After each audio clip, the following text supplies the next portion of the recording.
10 साल 10 season 5 trophy, और फिर आया 2025 जहां सीएसके 10वें नंबर पर खत्म हुई। जिस फ्रेंचाइजी ने आईपीएल को कंसिस्टेंसी का मतलब सिखाया, वही टीम पॉइंट्स टेबल के सबसे नीचे। ये सिर्फ हार नहीं थी, ये एक तमाचा था और शायद एक चेतावनी भी थी।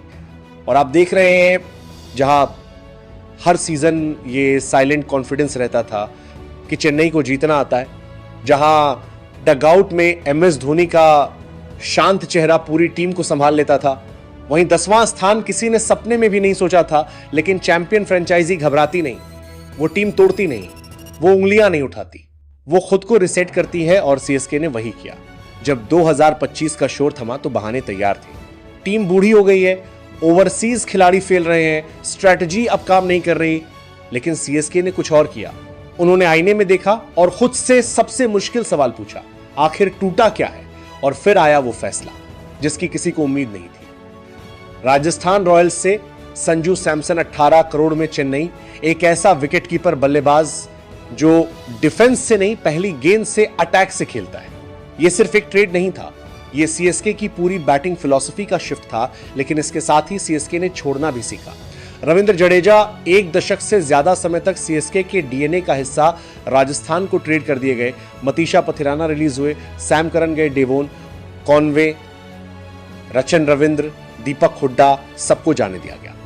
ये फैसले नॉस्टैल्जिया पर नहीं लिए गए थे, ये फैसले भविष्य के लिए थे। 15 दिसंबर 2025 अबू धाबी का ऑक्शन, और यहीं सीएसके ने पूरे आईपीएल को एक मैसेज दिया, हम रिबिल्ड नहीं कर रहे, हम रीलोड कर रहे हैं।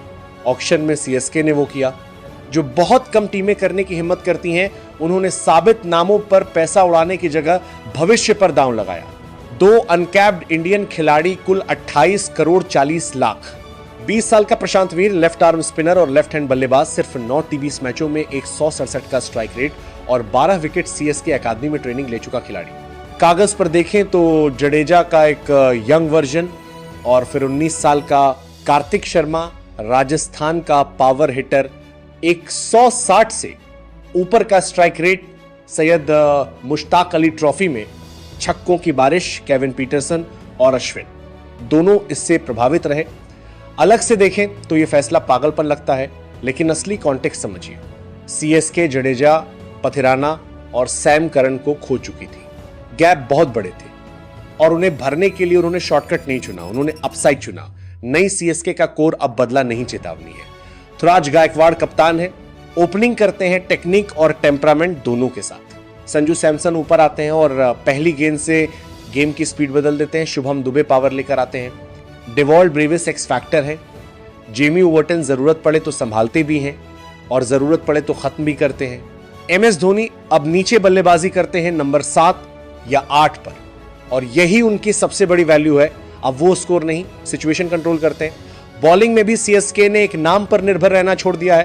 पावर प्ले में खलील अहमद मिडिल, ओवर्स में नूर अहमद और प्रशांत वीर, वेरिएशन के लिए राहुल चहर और श्रेयस गोपाल। डेथ में मैट हेनरी, कोई एक खिलाड़ी पूरा बोझ नहीं उठाता, ये जानबूझकर डिजाइन किया गया है। लेकिन कोई भी टीम परफेक्ट नहीं होती। सबसे बड़ी चिंता है अनप्रूवन यंग ऑलराउंडर्स। प्रशांत वीर और कार्तिक शर्मा टैलेंटेड है, लेकिन आईपीएल का प्रेशर अलग होता है। 28 करोड़ का टैग पहले दिन से भारी रहेगा। दूसरी चिंता है जडेजा जैसा खालीपन उन्हें रिप्लेस करना आसान नहीं। तीसरी चिंता है संजू सैमसन की कंसिस्टेंसी, आक्रामकता गेम बदलती है लेकिन कभी कभी विकेट भी गिराती है। और चौथी चिंता है आईपीएल 2026 का लेवल। आरसीबी डिफेंडिंग चैंपियन है, मी ने वापसी की है। जीटी, केकेआर, पंजाब सब पहले से ज्यादा स्मार्ट हो चुके हैं, लेकिन यही तो सीएसके का मौका है। 2025 ने उन्हें शर्मिंदा किया, 2026 उन्हें भूखा बना सकता है। प्रशांत वीर 20 साल के हैं, कार्तिक शर्मा 19 के। अगर ये जल्दी सेटल हो गए तो सीएसके को अगले 8-10 साल का कोर मिल जाएगा। और अगर संजू सैमसन का ये ब्रेकआउट सीजन हुआ तो सीएसके की बैटिंग सीलिंग अचानक बहुत ऊपर चली जाएगी। अब सवाल आपसे है, क्या सीएसके का ये रीसेट काम करेगा या यूथ पर ज्यादा दाव लग गया? क्या संजू सैमसन सीएसके की मेथोडिकल अप्रोच में फिट बैठेंगे? कमेंट्स में अपनी राय लिखिए, अपनी सीएसके की प्लेइंग 11 बनाइए और मिलते हैं अगली वीडियो में।